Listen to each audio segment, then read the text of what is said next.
सभी कुछ सूख जाता दिल से जो वो नम नहीं होती। वाह वाह। नारी को ध्यान में रखिएगा, चाहे वो आपके घर में बेटी के रूप में हो, बहन के रूप में हो, पत्नी के रूप में हो, या माँ के रूप में हो, या आपके पड़ोसन के रूप में हो, पर ध्यान में नारी को ही रखिएगा। सुनिएगा, सभी कुछ सूख जाता दिल से जो वो नम नहीं होती, उलट जाता है सब यदि खुद पे वो कायम नहीं होती। उलट जाता है सब यदि खुद पे वो कायम नहीं होती। हजारों दर्द पी जाती है लेकिन गम नहीं करती। और चौथी पंक्ति पे मैं देखना चाहूंगी मेरी बात का कितना समर्थन आप करेंगे। हजारों दर्द पी जाती है लेकिन गम नहीं करती। हजारों दर्द पी जाती है लेकिन गम नहीं करती। कोई औरत जमाने में जमी से कम नहीं होती। कोई औरत जमाने में जमी से कम नहीं होती। कोई और शानदार शानदार शानदार, वाह वाह। जमी से कम नहीं होती। कोई औरत जमाने में जमी से कम नहीं होती। और एक बात कहना चाहती हूँ, मंच पे आया हर एक कवि कवित्री आपसे तालियों की दरख्वास्त कर रहा था। ताली मतलब आशीर्वाद। आशीर्वाद का मतलब ये नहीं होता कि आप मंच पे आएंगे हमारे सर पे हाथ रखेंगे, ऐसे तो बहुत लंबी लाइन लग जाएगी। आशीर्वाद का मतलब होता है कि आप दूर से बैठ के अपनी तालियां बजाएंगे, समर्थन देंगे, तो हमें लगेगा कि हम कुछ अच्छा पढ़ रहे हैं जो आपके दिल तक पहुंच रहा है, आपके चेहरे पे मुस्कुराहट ला रहा है। अभी तक सबने आपसे ताली बजाने के लिए कहा, लेकिन अब मैं आपके सम्मान में ये 4 पंक्तियां इन सब कलमकारों की ओर से कहना चाहती हूँ। मंच बहुत समृद्ध है। आदरणीय राम जी की उपस्थिति इस मंच पर होती है, रमेश मुस्कान जी की उपस्थिति होती है, दीदी की उपस्थिति होती है, और बैठे हुए हैं वो सभी की उपस्थिति होती है। और उन सब की तरफ से मैं ये बात कहना चाहती हूँ कि आपकी तालियां हमारे लिए क्या मायने रखती हैं। अब अपने सम्मान में हाथ खड़े करिएगा। कहती हूँ कि न फूलों में न कलियों में न वो डाली में आती है। न फूलों में न कलियों में न वो डाली में आती है। जो खुशबू माँ के हाथों से सजी थाली में आती है। जो खुशबू माँ के हाथों से सजी थाली में आती है। वो एक आवाज जो आती किसी मंदिर की घंटी से। वो एक आवाज जो आती किसी मंदिर की घंटी से। वही आवाज हमको आपकी ताली में आती है। वही आवाज हमको क्या बात है, ताली में आती है। वही आवाज हमको आपकी ताली में आती है। ला ला ला ला ला ला ला ला ला ला ला ला ला ला ला ला ला ला ला। आदरणीय विमल जी भी आ चुके हैं, बैठ जाइए थोड़ी देर, थक जाएंगे आप वरना। ये लाला लाला ला के बाद जो विमल जी की तरफ इशारा हुआ है, इसके पीछे भाई साहब लॉजिक है। हमारे बड़े बड़े कवियों ने लाला लाला लाला का प्रयोग किया है। हमारे देश के सबसे बड़े गीतकार हैं संतोष आनंद जी, आप जानते ही हैं।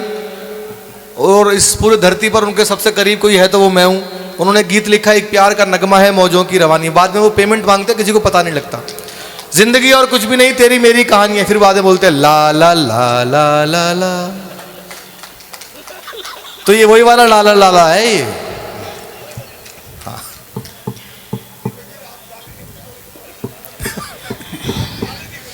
हाँ, दूसरा मोटा लाला वहां बैठा है। ऐसा है, मैं दीपक जी एक बात कहना चाहती हूँ। दीपक सुनना। स्वागत स्वागत। इतनी इतनी देर से आप जो गौरशरण जी को इतना कह रहे हैं, मैं सच बता रही हूँ, वो बहुत अच्छे इंसान हैं। हमने बुरा कब बताया भाई?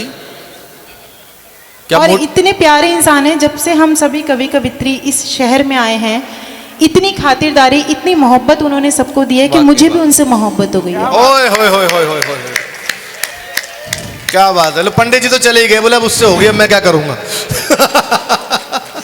मैं 4 पंक्तियों में पंडित जी कह रहे मेरा तो हो गया, मैं जा रहा हूँ भाई, तुम कर लो अपनी।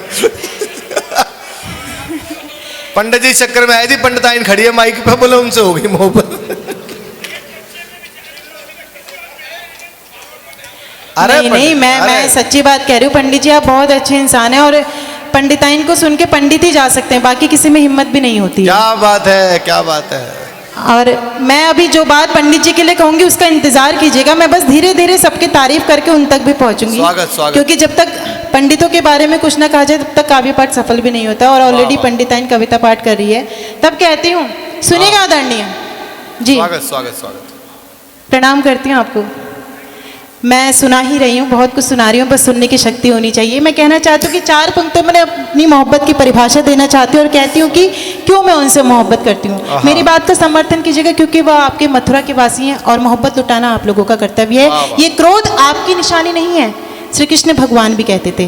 क्रोध तो रावण या कंस में जागा था, जिसको श्री कृष्ण ने नष्ट कर दिया। मथुरा में आके भी कोई क्रोध करेगा तो काहे का मथुरावासी। इसलिए मैं ये बात कहना चाहती हूँ, उनकी मोहब्बत की तारीफ अपनी 4 पंक्तियों में कहना चाहती हूँ। न दुआ से मिलती है न दवा से मिलती है, न दुआ से मिलती है न दवा से मिलती है, ये मोहब्बत रहमत खुदा से मिलती है। और क्यों मोहब्बत करती हूँ मैं गौरव जी से, क्यों मोहब्बत करती हूँ मैं गौर शंकर जी से, क्योंकि इनकी सूरत मेरे बड़े भैया से मिलती है। बोलो सच्चे दरबार की। पंडित जी अब तो आ जाओ।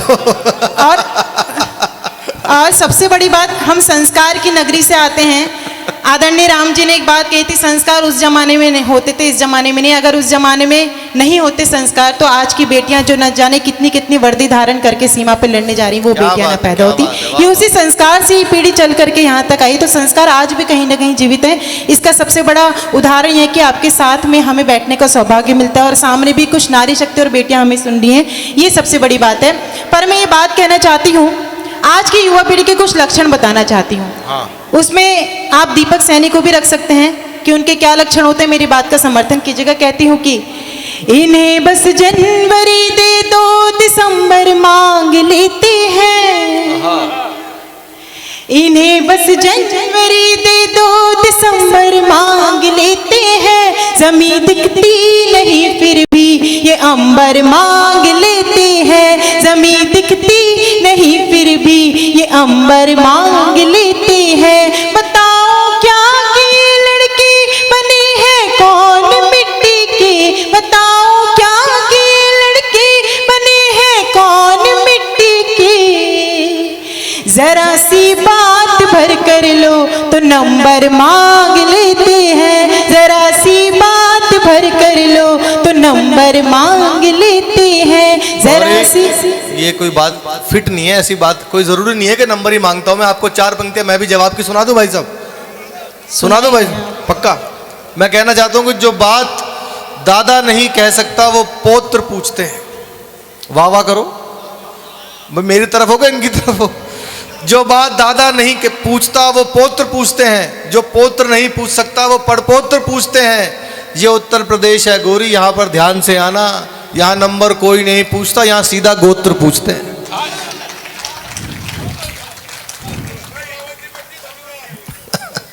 दादाजी आप भी शामिल हो गए। हाँ, मैंने बात युवाओं की थी, लेकिन जो दादा बनने की उम्र में दूल्हा बनने के सपने देख रहे हैं वो भी ये सब सोच रहे हैं और समर्थन कर रहे हैं उनकी बात का। गजब परिस्थिति। लेकिन मैं कहना चाहती हूँ, मैं किस मोहब्बत के कारण आपके आंगन में आती हूँ, उस मोहब्बत को गुनगुनाना चाहती हूँ और कहती हूँ कि जहां दुश्वार है राहें वही, इसीलिए क्रोध आ रहा था उन्हें, हमने जबरदस्ती रोक रखा था किसी चीज को। बहुत अच्छे। पढ़ती हूँ। जहां दुश्वार है राहें वही आराम लिखा है, जहां दुश्वार है राहें वही आराम लिखा है। यूं लगता है मोहब्बत का कोई पैगाम लिखा है, यूं लगता है मोहब्बत का कोई पैगाम लिखा है। मैं अपना घर समझ करके चली आई यहाँ, क्योंकि मैं अपना घर समझ करके चली आई यहाँ, क्योंकि तुम्हारे दिल के दरवाजे पे मेरा नाम लिखा है, तुम्हारे दिल के दरवाजे पे मेरा नाम लिखा है, तुम्हारे दिल के दरवाजे पे मेरा। आराम से भाई साहब दे दें जवाब इस बात का भी, दे दें सर जवाब। ज्यादा पेमेंट कर रखी है, मुझे लग रहा है हर बात का जवाब तैयार मैं है। विमल जी आगे, उनको लगना चाहिए ना मैं भी तो कुछ कर रहा हूँ। अब इन्होंने कहा है तुम्हारे दिल के दरवाजे पे मेरा नाम लिखा है, तो मैं इनसे कहना चाहता हूँ कि कभी नैनीताल से दिल्ली तो आ जाओ। कोई कविता नहीं है भाई साहब, ऐसी बना रहा हूँ, पंडित जी साहित्य नहीं है इसमें कुछ भी। कभी ये सिर्फ नैनीताल जवाब से है। चल के दिल्ली तो आ जाओ, कभी अपने गीतों से हमारा दिल सजा जाओ, हमारे दिल के दरवाजे पे अपना नाम तो देखा, उसी नाम के नीचे लगी घंटी दबा जाओ। ये भी मैंने बैठे बैठे बनाई है पंडित जी, अब बैठे बैठे ऐसी बनेगी।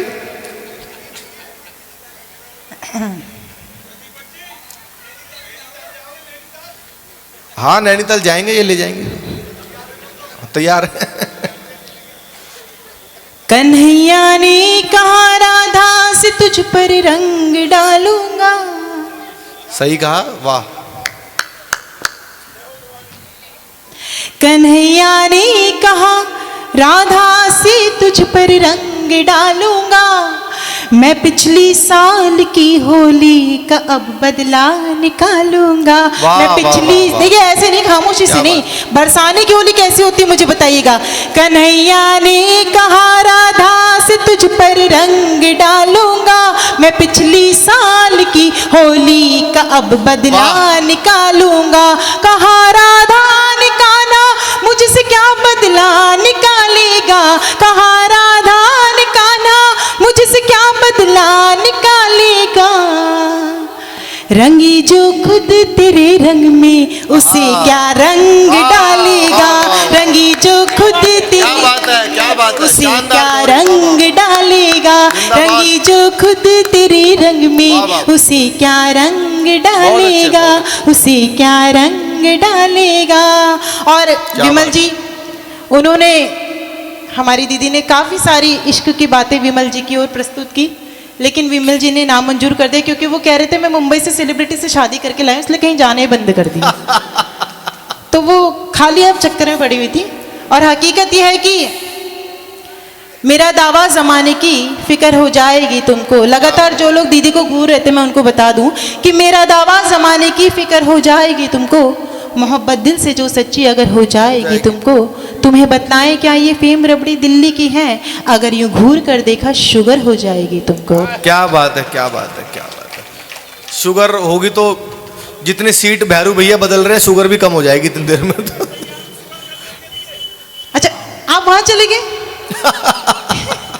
गौर शरण जी, मैं वहाँ देख रही थी कि वहाँ से गायब हो गए, फिर ये मैं देखने लगी कहाँ बैठ गए, मतलब सच में जगह अदली बदली कर रहे हैं।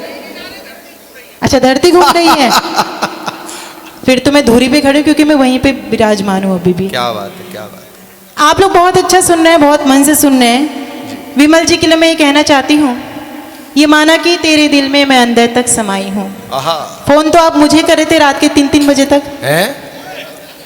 मतलब काफी मेहनत की है नहीं, इन्होंने। इसमें महत्वपूर्ण बात ये नहीं है कि फोन कर रहे थे, महत्वपूर्ण ये है कि 3 बजे तक कवि सम्मेलन के लिए, मतलब पूछ रहे थे टीम कैसी रहेगी, कौन अच्छा पढ़ता है कौन नहीं, मतलब बहुत परेशान थे, काफी मेहनत की उन्होंने कवि सम्मेलन के लिए, 2-2 3-3 बजे तक फोन किया। मेहनत तो है ही, घरवाली के सामने 3-3 बजे फोन, इससे ज्यादा और क्या मेहनत होगी भाई साहब, कम मेहनत है ही। तो मैं ये कहना चाहती हूँ कि ये माना कि तेरे दिल में मैं अंदर तक समाई हूँ, क्या बात, मगर जितनी तुम्हारी हूँ मैं उतनी ही पराई हूँ। हाय हाय। कि जिन रस्तों पे चल करके चुराई आंख है तुमने, उन्हीं रस्तों पे चल करके तुम्हारे पास हाय हाय हाय हाय। मंत्री जी, मैं जितनी तुम्हारी हूँ उतनी ही पराई हूँ, ये है सच्चा समाजवाद। बात ये तो बेशक समझी किसी पार्टी के नहीं है, लेकिन ये कहता है मुझे 2 ही पार्टियां पसंद है, एक इतवार रात की, एक शनिवार रात की। ये उन महान लोगों में से हैं। लेकिन बहुत मन से आप सुन रहे हैं, मैं होली के रंग में आपको डुबोना चाहती हूँ क्या क्योंकि बात। काफ़ी सारी बातें यहाँ पे हो चुकी हैं। मैं चाहती हूँ कुछ लोग नृत्य करें, हुड़दंग करें, मृदंग की बात हो, और आप लोग भोजन भी अब करने ही वाले हैं। जितने लोग बैठ के यहाँ पे काव्य का रसपान कर रहे हैं ना, मैं उनको नमन करती हूँ क्या बात है। कि जिन्होंने भोजन की लालच नहीं की, बल्कि उन्होंने हमें यहाँ बैठ के सुनने का आभार जताया है। आपके लिए मैं चाहती हूँ, अपने लिए एक बार आप लोग हाथ खड़े करें। क्या बात। गुलाबी नोट से ज्यादा गुलाबी गाल कर दूंगी। मुझे लग रहा है नाचने पे ना मजबूर हो जाए अभी, क्योंकि देखिए गुलाबी रंग हर किसी के जीवन में मस्ती करता है, और उस नोटबंदी को एक किनारे रखिएगा, थोड़ी सी मस्ती में डूब जाएगा, और होली की मस्ती अब मैं शुरू करूंगी। वाह। गुलाबी नोट से ज्यादा, देखिए खामोशी में पढ़ना मुझे बिल्कुल अच्छा नहीं लगता, और खास तौर पे जब होली हो। पंडित जी आपका भी आशीर्वाद चाहती हूँ क्योंकि आपकी बेटी पढ़ रही है। गुलाबी नोट से ज्यादा गुलाबी गाल कर दूंगी, गुलाबी नोट से ज्यादा गुलाबी गाल कर दूंगी, तुम्हें अपनी मोहब्बत से मैं माला माल कर दूंगी, तुम्हें अपनी मोहब्बत से मैं माला माल कर दूंगी। बहुत नादा। देखिए एक बात और कहूंगी, गौरी मिश्रा मंच पे जब भी रहती है वो सभी के काव्य पाठ पे ताली भी बजाती है, प्रोत्साहित भी करती है, लेकिन उसके समय पे वो सिर्फ ईश्वर और अपने सामने बैठे हुए श्रोताओं के भरोसे रहती है, क्योंकि मंच तब तक थक चुका होता है, वो ऐसे सुनता है कि जैसे उन्हें कोई मतलब ही नहीं। लेकिन मैं उनके भरोसे कभी नहीं चलती, मैं आपके भरोसे आती हूँ, आप मेरा साथ दीजिएगा। पढ़ती हूँ। गुलाबी नोट से ज्यादा गुलाबी गाल कर दूंगी, तुम्हें अपनी मोहब्बत से मैं माला माल कर दूंगी। बहुत नादान है यूं तो नैनीताल की गौरी, बहुत नादान है यूं तो नैनीताल की गौरी, मिले ताली, हाँ मिले ताली तो मथुरा को भी नैनीताल कर दूंगी, मिले ताली तो इस धरती को नैनीताल कर दूंगी, जो ना ताली बजाई तो बहुत अच्छे। कंगाल। ये सूचना जनहित में हम इसलिए जारी कर देते हैं। बाबा आप फिर गाँव के बीच में बोल रहे हैं, बताओ आप इतने खुश क्यों हो रहे हो? मथुरा को नैनीताल कर दूंगी। मथुरा में डैम्पियर में 70,000 रुपए गज की जमीन है, नैनीताल में 35,000 रुपए की आप खाम खराजी हो रहे हो। हाँ उधर योगी जी क्या कह इसको शिमला कर दूंगा, ये कह रहे नैनीताल कर दूंगा, ये हो क्या रहा है भाई सभी? बात ये है पढ़िए कि जो योगी जी करना चाहते हैं वही गौरी करना चाहती है।